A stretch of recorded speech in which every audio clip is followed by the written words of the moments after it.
تو وہ آدھا جواب دے کر آدھا جواب جو ہے وہ گول کر جاتے ہیں.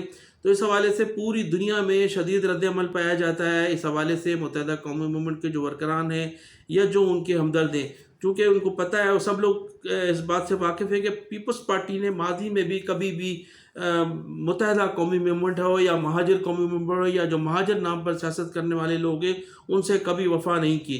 آپ اگر تاریخ اٹھا کے دیکھیں تو 1970 سے لے کر آج تک جتنے بھی پیپلز پارٹی کے دور میں ذوالفقار علی بھٹو ہوں یا محترمہ بے نظیر بھٹو ہوں یا بلاول بھٹو زرداری ہوں یا آصف علی زرداری ہوں، تمام ادوار میں وعدے ضرور کیے گئے لیکن ان پر عمل درآمد نہیں ہو سکا. اور یہ روز روشن کی طرح آیا ہے. اس میں لوگ شہید بھی ہوئے. 1973 کی جو اردو تحریک چلی تھی اس میں بھی لوگ شہید ہوئے. اس کے بعد بے نظیر بھٹو صاحبہ کے دور میں بھی مہاجروں کے خلاف سخت آپریشن کیا گیا اور اس قدر سخت تھا کہ وہ سینکڑوں لوگ جو تھے وہ شہید ہوئے. ہزاروں شہید ہونے والوں کی تعداد ہزاروں میں تھی. تو پیپلز پارٹی نے کبھی بھی وفا نہیں کی. آج بھی جب موجودہ صورتحال میں ایک عمران خان کی حکومت کے خاتمے میں متحدہ قومی موومنٹ بہادر آباد نے جو کردار ادا کیا، اس کے باوجود بھی وہاں ان سے بھی جو ہے وفا ہوتی ہوئی نظر نہیں آ رہی ہے.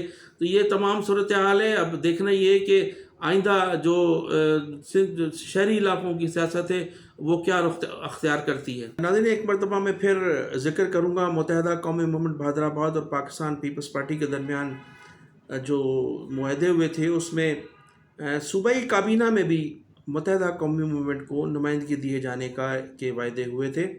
اور اس سلسلے میں جو وزارتیں ڈیمانڈ کی گئی تھیں متحدہ قومی موومنٹ کی جانب سے وہ بلدیات، ایجوکیشن، ہیلتھ اور ایک لیبر منسٹری تھی.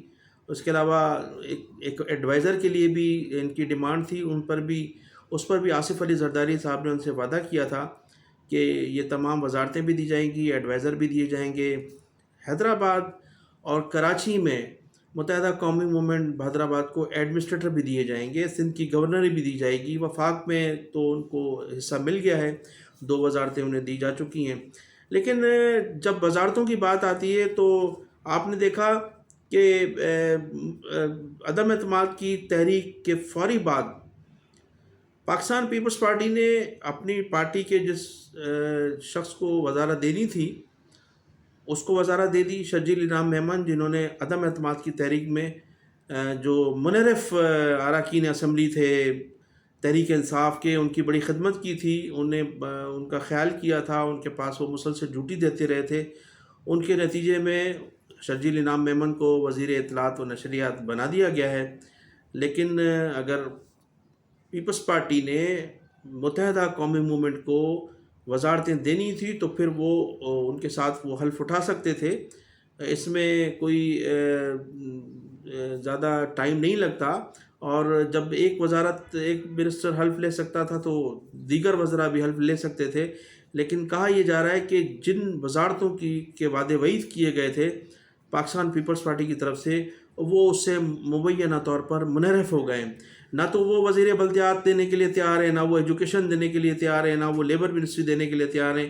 ان کا یہ کہنا ہے کہ یہ تمام اہم منسٹریاں ہیں وہ کسی بھی صورت متحدہ قومی موومنٹ کو نہیں دی جا سکتی.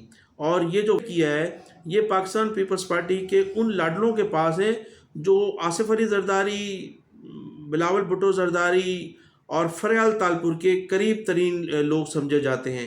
اور پھر ان وزارتوں میں زر بھی اتنا ہے کہ ان پر جب ذمہ داریاں لگائی جاتی ہیں، جس طرح سے آپ نے دیکھا کہ عدم اعتماد کی تحریک کے سلسلے میں جو کروڑوں اور اربوں روپے مبینہ طور پر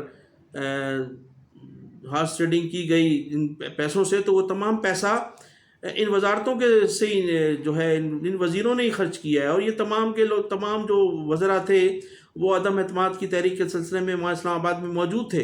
اور یہ تمام جو روپیہ تھا، یہ جو پیسہ تھا، یہ سب کا سب اس وزارتوں کے ذریعے ہی جو ہے وہ کمایا گیا تھا مبینہ طور پر. اور ان وزارتوں نے ہی اس تمام وزن کو برداشت کیا جو اربوں روپیہ خرچ کیا گیا. تو یہ اہم وزارتیں بھی پاکستان پیپلز پارٹی متحدہ قومی موومنٹ کو دینے کے لیے تیار نہیں ہے، جبکہ یہ وعدے کیے گئے تھے کہ یہ اہم وزارتیں دی جائیں گی اور اس وقت اور یہی وجہ ہے کہ متحدہ قومی موومنٹ حیدرآباد میں آپس میں اختلافات بھی پیدا ہو گئے ہیں۔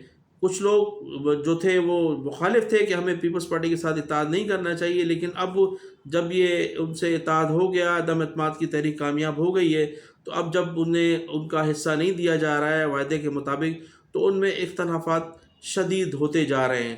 تو ناظرین، انہی الفاظ کے ساتھ میں آپ سے اجازت چاہوں گا کہ آپ میرے چینل کو سبسکرائب بھی کیجیے گا، اور میرے کمنٹ سیکشن میں جا کر اپنی قیمتی رائے کا اظہار ضرور کیجیے گا۔ پاکستان زندہ باد۔